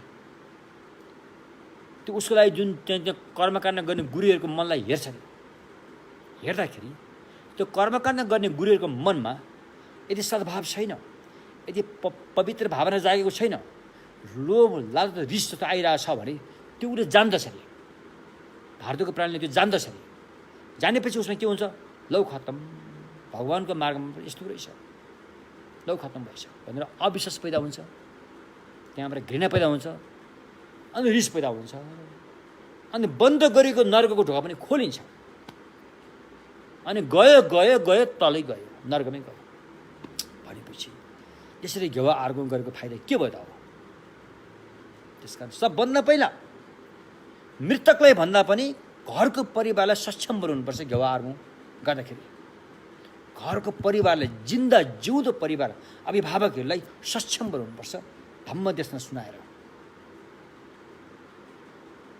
सकेसम्म उनीहरूलाई त्यति बेला पञ्चशील दिनुपर्छ 49 दिनसम्म पञ्चशील पालन गर्न लाउनुपर्छ सकेसम्म अझ सक्नेहरूलाई त अष्टशीलै दिनुपर्छ त्यस्तो सम्यक मार्गमा ल्याउने हो नि त्यो त उपाय त्यस्तो हो नि त तसर्थ अनि त्यसरी गरेर अनि गरेको केही कर्मकाण्ड छ भने त्यो कर्मकाण्डले पनि रङ ल्याउँछ राम्रै काम गर्छ फल राम्रै दिन्छ होइन तसर्थ घेवा अर्पण गर्ने भनेको एउटा मरेको मान्छेलाई मात्रै काम गरे होइन त्यो परिवार सबैको लागि सच्याउने काम गर्दैछ यहाँ यो कुरा हामी घेवा अर्पण गरे पुरोहितले पनि बुझ्नु पर्यो र घेवा अर्पण गराउने जिन्दा दानपतिले पनि बुझ्नु पर्यो रे अन्यथा फेरि यो एउटा चाहिँ लोकाचार मात्रै हुन्छ मान्छेको यो खर्च भइरहेछ यता खर्च गर्ने खर्च गइरहेछ समय बर्बाद भइरहेको छ अनि मान्छेलाई दिक्क लाग्छ अनि एउटा आफ्नो परिवारमा हामी बुद्धिस्ट भन्ने एउटा माने पनि नमाने बुद्धिस्ट भन्ने एउटा थियो नि त्यो पनि छोडेर अनि अन्य धर्ममा जान्छन् त्यो धर्म छोड्छन् किनकि त्यो व्यक्ति निराश भयो नि त जुन आशा थियो त्यो आशा त्यसलाई पुरा भएन निराश भयो कुरो त्यस्तो हो त्यसकारण विशेष गरेर घेवा अर्पण गर्ने पुरोहित गुरुहरू अधिकांश झिन्दाको घरमा पुग्ने त उहाँहरू नै हो उहाँहरूले यो कुरालाई सही ढङ्गसँग बताउन जरुरी छ होइन अरू बेला नमानेर पनि त्यति बेला झिन्दाहरूले मान्छन् किनभने उसको मनमा चाहिँ वैराग जागिरहेको छ उनले चाहिँ सच्चाइलाई नजिकबाट हेरिरहेको छ त्यति बेला पुरोहितले जे भन्छ उसले त्यही मान्छ त्यहाँ ऊ त अगाडि के भन्नुहुन्छ भने ऊ त पर्खेरै बसेको हुन्छ त्यहाँ त्यसो नगरेर ज्वाइँको नाम के हो छोरीको नाम के हो छोराको नाम के हो उसकोबाट भेटी आएको आएन उसकोबाट के आएको आएन भन्ने खालको चाहिँ हिसाब किताब मात्रै गरेर बस्यो भने आफूले धोका दिएको हुनेछ आफूले धोका त दियो अरूलाई पनि त्यहाँ नराम्रो अवस्थामा पुर्याउनेछ तसर्थ मृतकको कामलाई चाहिँ हामीले धेरै महत्त्वको साथ धेरै होसका साथ गर्न जरुरी छ म यहाँबाट मैले यो भने त्यसकारण मैले पनि कहिलेकाहीँ बाध्यता भएर यो काम गर्नु परिरहेको छ म हतपत यसमा म जान चाहँदैन तर कहिलेकाहीँ यदि कोही पनि गुरुहरू नपाएको अवस्थामा लोन आइदेऊ न भन्छन् कि त्यसमा अब नगए भने नहुने यो कारणमा विवश भएर जान पर्ने हुन्छ कहिलेकाहीँ त्यस कारण त्यहाँ जाँदाखेरि अरूले मानस नमानस भनिदिने चाहिँ गरेको छ कुरो यस्तो हो त्यसकारण कतिपय ठाउँमा रीतिरिवाजको नाममा चल्तीको नाममा विकृति पनि त्यहाँ पसिसकेको हुन्छ त्यो विकृतिलाई फेरि संस्कृति भनेर राम्रोसँग जग बसेको हुन्छ त्यसलाई हटाउनेमा हामी चाहिँ आवाज उठाइ नै रहनुपर्छ अनि एक दिन कसो नहोला, एक दिन त्यो परिवारमा राम्रो दिमाग भएको व्यक्तिको जन्म कसो नहोला हैन। यसले हटाउने आवाज चाहिँ गरिरहनुपर्छ। एकजना इन्जिनियर पढाइ लेखे भएको मान्छे हाम्रो एकजना तामाङ समुदायमै हो, यो उहाँ इन्जिनियर हुनुहुन्थ्यो, पढाइ लेखे भएको व्यक्ति हुनुहुन्थ्यो। उहाँको सम्बन्ध बाउ बितेको जस्तो मलाई लाग्छ। अनि इन्जिनियरले के भन्नुभयो, यो मृत्युको अवस्थामा वैज्ञानिकले पनि के पनि गर्न सक्दैन, हाम्रो धन सम्पत्तिले पनि के पनि गर्न सक्दैन, हाम्रो पराक्रम हृष्टपुष्टता बलियो जवानीले पनि केही पनि गर्न सक्दैन, एकदमै मुक्सिपालो वकिलले पनि यहाँ बोलेर केही पनि गर्न सक्दैन, न्यायाधीशले पनि यहाँ केही पनि गर्न सक्दैन, न्याय दिन सक्दैन मृत्युको सम्बन्धलाई लिएर। यसको लागि त लामा गुरु मात्रै हो अरे है उसले। त्यसकारण मेरो बुवाको जुन यो काजकिरीमा लामा गुरुको तपाईँको हातमा छ, तपाईँले जे भन्नुहुन्छ म त्यही गर्ने हो भनेर उहाँले भन्नुभयो। हेर्नुहोस् त, त्यो मान्छेले त सही कुरा सोध्यो नि त, त्यहाँ ढ्याङ्ग्रोलाई लट्ठीले हान्यो नि त। अब सही आवाज दिने काम त ढ्याङ्ग्रोको हो नि त हैन, लट्ठी हान्ने काम उसको हो, लट्ठीले हानिसक्यो उसले। अब आवाज सही आउनु पर्यो, त्यो ढ्याङ्ग्रोमा भर पर्छ। अब त्यो ढ्याङ्ग्रो भएर बसेको जुन लामा गुरु छ ऊ कतिको सक्षम छ, उसले पनि त्यही हो। आफ्नो बाउले गरेको जे देख्यो उसले पनि त्यही गर्ने हो, त्योभन्दा बढी उसले जानेको थिएन। अनि त्यो इन्जिनियरको त कपाल पुरा लामो राखेको, ठ्याक्कै एकदम त्यो कपाललाई एकदमै सम्हालेर राखेको रहेछ उसले। अब त्यो पुरोहित भएर आउने मान्छेले कपाल खौरी भन्यो अरे, हेर्नुहोस् है त्यहाँ। अनि त्यो इन्जिनियरले सोध्नुभयो, कपाल खौरिनै पर्छ, खौरिनै पर्छ भन्नु। उसलाई खौरिने मन थिएन, उसले कति जे पालेको कपाललाई उसले कति अब नुहाई धुवाई गरेर होइन सिद्धो पाएर राखेको कपाल फ्याट्टै काटिदियो। अनि त्यहाँ त्यसपछि हुनु त्यहाँ केही प्रश्न उत्तरहरू उठ्न थाल्यो, कपाल त काटिसक्यो। पछि कुरामा त्यो इन्जिनियरले के थाहा पायो भन्दाखेरि चाहिँ मान्छे मरेको नाममा कपाल काट्नै पर्छ भनेर चाहिँ भगवान बुद्धले कुनै पनि ग्रन्थमा उल्लेख गर्नुभएको छैन भन्ने कुरा उसले कहाँबाट थाहा पाएछ, चाल पाएछ। त्यहाँ हेर्नुहोस् है, चाल चाहिँ पाएछ। कसले भन्थ्यो या उसले काहीँ किताब दियो कि त्यो मलाई थाहा भएन, चाल पाएछ। चाल पाएपछि उसले प्रश्न उठायो, त्यहाँ आवाज उठायो। कसका? त्यो पुरोहितका। ए फलाना, मेरो कपाल त काट्यो नि भनेर काट्यो, तर भगवानको सम्यक मार्गमा मान्छे मरेको न्युमा कपाल काट्नै पर्छ भनेर काहीँ के भनेको छ भने मलाई देखाउनु पर्यो, मलाई प्रमाण दिनु पर्यो। 1 पर्यो, 2 पर्यो, 3 पर्यो, नत्र भने तपाईँले मेरो कपाल जोडिदिनु पर्यो। 1 पर्यो, 3 पर्यो, 2 पर्यो, 3 पर्यो भनेर अत्तो थापिहाल्यो। थाप्दाखेरि त त्यो पुरोहित भएर बस्ने व्यक्तिले कपाल काट्नु भने त्यो ठोस प्रमाण त भिक्षुनीको चाहिँ कपाल काट्नु भन्ने ठोस प्रमाण छ। त्यो गृहस्थीको चाहिँ कपाल मान्छे मर्दाखेरि कपाल खौरिनै पर्छ भनेर चाहिँ, अनि खौरिनु हुँदैन भन्ने कुरा पनि होइन, खौरिनु मिल्छ आफ्नो स्वास्थ्यको हिसाबले। उसलाई कपाल राख्न मन लागेन भने त्यो अर्को कुरो हो। तर मान्छे मरेकै कारणले कपाल खौरिनु भन्ने ठोस प्रमाण त त्यहाँ प्रस्तुत गर्न सकिएन। नसकेपछि अनि इन्जिनियर त चर्क्यो, उसो भए यो कपाल मेरो टाउकोमा गाँस, जब तिमीले गाँस्न सक्ने क्षमता छैन भने खौरियो किन भनेर त उसले त आछु पारिदियो। त्यस्तो हुन्छ। त्यसकारण लामा गुरुहरूले, विशेष गरी हाम्रा गाउँघरका पुरोहित लामा गुरुहरूले एकदमै होस पुर्याएर प्रमाण प्रस्तुत गरेर, यदि आफूले जानेन भने घमण्डी पारा नदेखाएर जान्ने गुरुहरू कहाँ गएर, कल्याण मित्र कहाँ गएर सोधेर हुन्छ कि बुझेर हुन्छ कि होइन, भगवानको सम्यक मार्गमा के कस्तो कुराहरू छन्, हाम्रो रीतिथिति चलन चल्तीमा के कस्तो कुराहरू छ, ती रीतिथिति चलन चल्ती अपनाउँदाखेरि भगवानको सम्यक मार्गभित्र अट्छ कि अट्दैन। अट्छ भने त स्वीकार्नु पर्यो, यदि अट्दैन भने त त्यसलाई स्वीकार्नु मिल्दैन होइन। अब हाम्रो रीतिथितिमा कहाँ के झ्यो मानेर भाले काट्ने त्यस्तो रीति छ भने भगवानको सम्यक मार्गमा पशु बलि गर्ने त छैन, त्यो त अटेन, त्यसलाई त अपनाउनु भएन त्यसलाई त्यो अप्नायो भने त हाम्रो पनि हानि हुन्छ, बुद्ध शासनकै बेइज्जत हुन्छ त्यहाँ भन्ने कुराहरू बुझेर अगाडि बढ्नुपर्ने हुन्छ। त्यसकारण अब समय आयो हामी सारा पुरोहित गुरुहरू जम्मा हुनु पर्यो, शिविर चलाउनु पर्यो, छलफल गर्नु पर्यो, संवाद गर्नु पर्यो, विद्वान कल्याण मित्रहरूलाई आह्वान गर्नु पर्यो। आफूले चलाएको परम्परा कुन हो, त्यो परम्पराको धार्मिक पुस्तकमा के लेखिएको छ त्यो राम्रोसँग बुझ्नु पर्यो, बुझाउनेले पनि बुझाइदिनु पर्यो, बुझ्नेले पनि बुझिदिनु पर्यो र योलाई सही ढङ्गसँग लानु पर्यो। यो कर्मकाण्ड, मृतकको कर्मकाण्ड चाहिँ भगवान् बुद्धको धर्ममा धेरै महत्त्वपूर्ण रूपमा लिएकोले यस सम्बन्धी हामीले धेरै राम्रोसँग अध्यापन गर्नुपर्नेछ। अब मूल विषय भन्दा पनि आज मैले यो विषय मैले यहाँ जोडेँ। यो किन जोडेको भन्दाखेरि चाहिँ यो जरुरी छ होइन। मूल विषय त आज हामीले यहाँ उपदेश सुन्दैछौँ, यो पनि एउटा अतिरिक्त उपदेशको रूपमा हामीले लिनुपर्ने भएकोले मैले यो भनेको।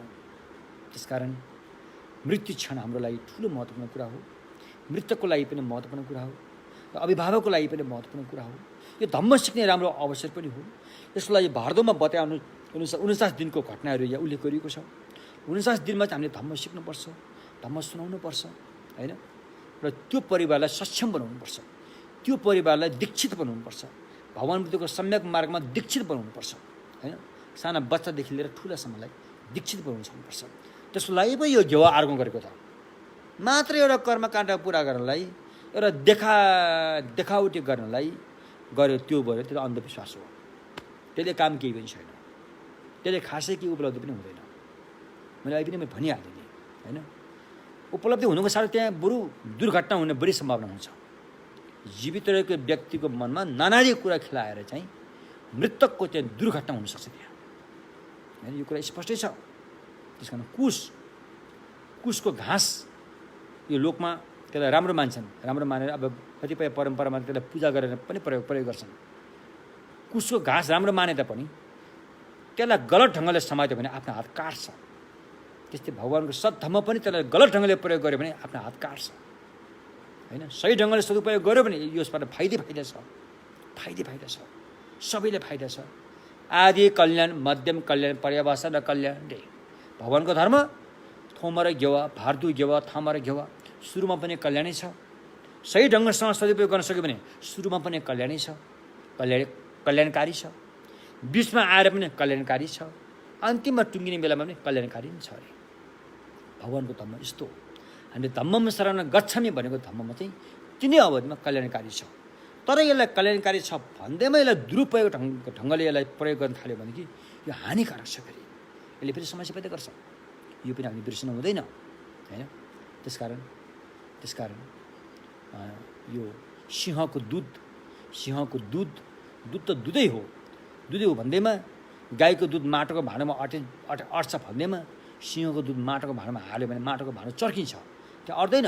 सिंहको दुध अट्ने भाँडो नै चाहिन्छ, योग्य पात्र नै चाहिन्छ।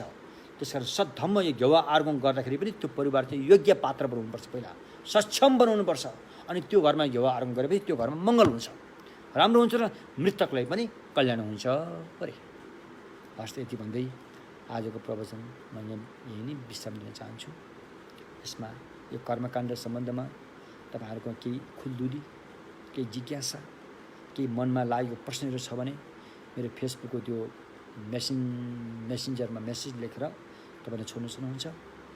यति मात्र होइन, यहाँबाट देशना गरेको धम्म देशना सम्बन्धी, बौद्ध सिद्धान्त सम्बन्धी, बौद्ध विज्ञान सम्बन्धी, बौद्ध अनि संस्कृत सम्बन्धी, बौद्ध को परम्परा सम्बन्धी, अनि बौद्ध तीर्थस्थानको सम्बन्धी, अनि बौद्ध दर्शनको सम्बन्धी, अनि बौद्ध ध्यानको अभ्यासको सम्बन्धमा, अनि बौद्ध तर्क प्रमाण शास्त्रको सम्बन्धमा लगायत कुनै पनि भगवान् बुद्धको सद्धम्मको सम्बन्धमा केही तपाईँहरूमा केही खुलदुली छ, जिज्ञासा छ भने प्रश्न राख्न सक्नुहुन्छ र यसको उत्तर दिने हामी कोसिस गर्छौँ। सबै उत्तर मैले दिन सक्छु भने म दाबी गर्न सक्दिनँ। अहिले पनि कल्याण मित्र महान गुरुहरू, विद्वानहरू जीवित छन्, थेरवादमा पनि जीवित छन्, महायानमा पनि जीवित छन्, वज्रयानमा पनि जीवित छन्, उहाँहरूसँग छलफल गरेर उहाँहरू जीवित छँदाखेरि नि यसको उत्तर हामीले पाउन सक्नुपर्छ। भोलि उहाँहरू नभएको बेलामा हामीले यो प्रश्नको उत्तर पाउन सकिन्न। यो प्रश्न यत्तिकै प्रश्नकै रूपमा रहिरहन्छ। त्यसकारण यसको उत्तर पाउनलाई अहिले यस्तो शुभ अवसर हामीमा छ, त्यसलाई हामीले प्रयोग गर्न सक्नुपर्छ र तपाईँले त्यो प्रश्न छोड्न सक्नुहुन्छ। कुनै परिणाम 소남디 탐제 시바니 탐제 예배 다남 탐제니 깨가 나지 바노 투바 시베 솔렌로와 로와쇼